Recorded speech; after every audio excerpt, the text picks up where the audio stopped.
បាទជំរាបសួរកូនៗទាំងអស់គ្នាវិលមកជួបមើលលោកគ្រូម្ដងទៀតហើយថ្ងៃនេះគ្រូបានលើកយកនៅមេរៀនទី7វិធីបូកចំនួនទស្សភាគមេរៀនទី7វិធីបូកចំនួនទស្ស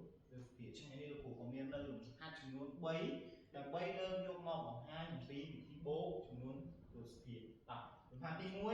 61.46 បូកឲ្យ 50.25 លំហាត់ទី2ខ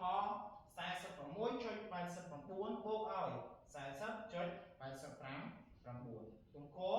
231.59 បូកឲ្យ 11.93 តចឹងយើងនឹងធ្វើប្រមាណវិធីអំពីលំហាត់នីមួយៗទាំងអស់គ្នាបាទ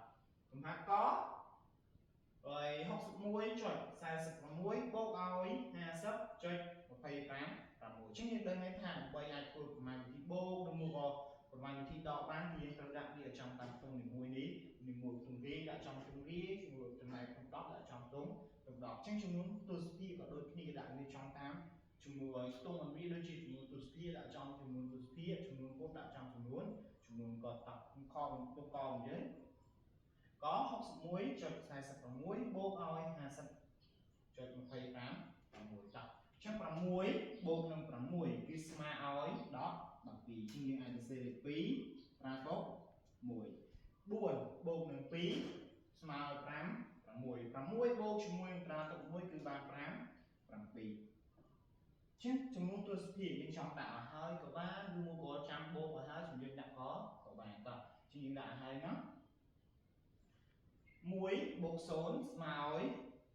1 6បូកនឹង5ស្មើឲ្យ11ចឹងចម្លើយខ្ទង់ករបស់យើងគឺឃើញ 111.72 ចាអញ្ចឹងខ្ទង់កគឺឃើញ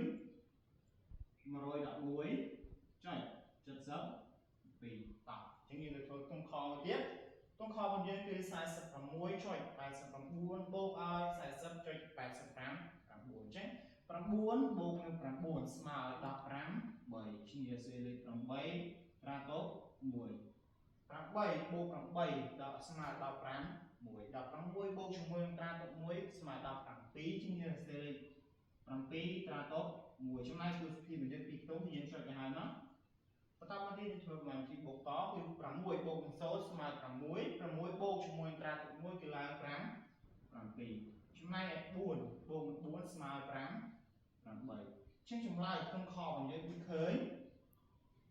87.75 តោះជាងយើងដល់ខ្ទង់ករបស់យើងខ្ទង់ទៀតគឺ